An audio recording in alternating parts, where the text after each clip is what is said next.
J'ai repeint toute ma salle de bain en bleu? Pas vraiment, je t'explique ça tout de suite. Dans la dernière vidéo, je t'avais montré tout le ponçage, donc maintenant on passe aux revêtements finaux. On a commencé par peindre le plafond en lambris-bois en blanc, ça donne un petit effet marin plutôt sympa pour une salle de bain.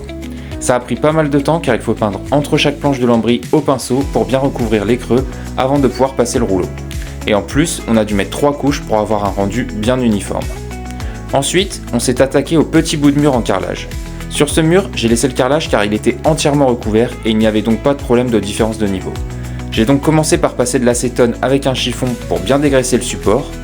Ensuite, j'ai appliqué au rouleau un primaire d'accroche spécial carrelage qui permet de combler les joints et d'éviter qu'ils ne réapparaissent à travers le béton ciré. Ensuite, après avoir protégé le bord du plafond avec du scotch, on peut s'attaquer aux murs et aux meubles en béton cellulaire. Et donc, ce que tu voyais au début de la vidéo, ce n'était pas vraiment de la peinture bleue, c'était un primaire d'accroche universel qui va permettre au prochain revêtement d'adhérer correctement sur le mur. Je l'ai dilué avec 20% d'eau, puis appliqué comme une peinture, au pinceau dans les angles et au rouleau sur le reste du mur. C'est un primaire d'accroche universel, donc j'ai pu l'appliquer sur tous les murs et également sur les meubles en béton cellulaire. J'en ai donc mis sur tous les endroits où il y aura plus tard du béton ciré pour être sûr qu'il accroche bien de la même façon sur tous les supports.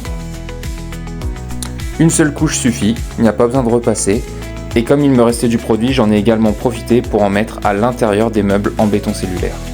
Et voilà le résultat après séchage. Ça donne un aspect légèrement rugueux au toucher, et c'est justement ça qui va permettre au béton ciré d'adhérer parfaitement. Et donc non, ça ne va pas rester bleu. Je te montrerai ça dans une prochaine vidéo, donc si tu veux voir la suite, abonne-toi!